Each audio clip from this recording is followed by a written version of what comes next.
Back to my channel মো vlog. আজকে আবার একটা নতুন ব্লগ নিয়ে এসেছি তোমাদের সামনে। এই দেখো,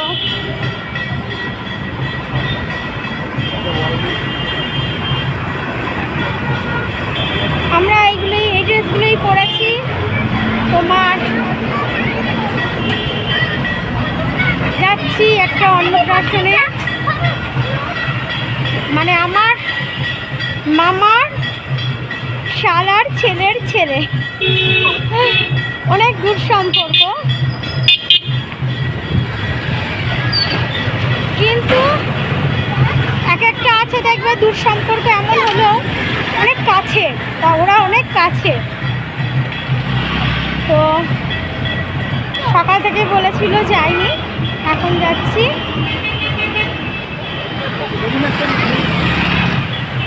আমার বর যাচ্ছে না, কাজে আটকে গেছে। মানে আমার মামার বাড়ির সবাই, আমার মা আর আমরা এদিক দিয়ে মেয়ে বাচ্চাদের নিয়ে যাচ্ছি।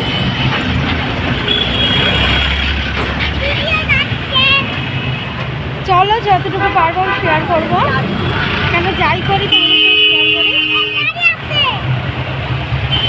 চলো ওখানে গিয়ে দেখা হবে।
হাই বন্ধুরা, আজকে পরের দিন।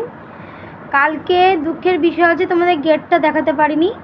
এত বৃষ্টি যে বিদ্যুৎ চমকাচ্ছিল, মানে ভিজে গেছি অর্ধেক, তার জন্য আর বাইরে গেটটা তোমাদের দেখাতে পারিনি। বেলুন দিয়ে সাজানো ছিল। তো ছোট্টর মধ্যে ভিডিওটা, যদি ভালো লাগে অবশ্যই সাবস্ক্রাইব করো, কমেন্ট করো। আর হচ্ছে একটা দুঃখের কথা আছে তোমাদের সাথে, সেটা শেয়ার করিনি। আমার দিদা আজকে 7 দিন না 8 দিন হলো মারা গেছে। তোমার অসুস্থ ছিল, তোমরা এর আগের ভিডিওতে আমার দিদাকে দেখেছো। তো শ্মশানে গিয়েছিলাম, পোড়ানো হয়েছে। সামনের সপ্তাহে কাজ, তখন তোমাদের সঙ্গে শেয়ার করব। ঠিক আছে, তাহলে আমি ভিডিওটা এখানেই শেষ করছি। টাটা।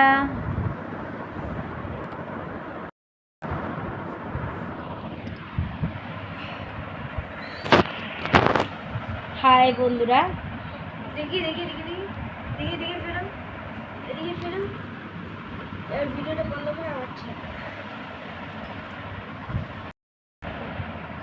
হাই বন্ধুরা, আমার এসি তোমাদের দেখিয়েছি। তোমার মানে এত গরম পড়েছে, বাচ্চাটা উঠে রাত্রে কাঁদতো, জানো তো। ওই জন্য বাধ্যতা বাচ্চাটার জন্যই নেওয়া এসিটা নেওয়াতে মনে আমরাও বাঁচলাম, মানে জীবনটা বাঁচলো। তো যাই হোক, আমার বর বিবাহবার্ষিকীতে অ্যাডভান্স গিফট করলো। এখনও বিবাহবার্ষিকী একটু দেরি আছে, 1-2 মাস, কিন্তু তখন তো মোটামুটি হালকা ঠান্ডা পড়ে যাবে, বর্ষাকাল। তো এই গরমের জন্য আর দেরি করলাম না, তার জন্য অ্যাডভান্স গিফট করলো এসিটা বিবাহবার্ষিকীতে। তা ভালো উপহার পেলাম, তোমাদের সঙ্গে তাই শেয়ার করলাম যে এসিটা নিয়েছি। চলো তোমরা পাশে থাকো, টাটা, সাবস্ক্রাইব করতে ভুলো না।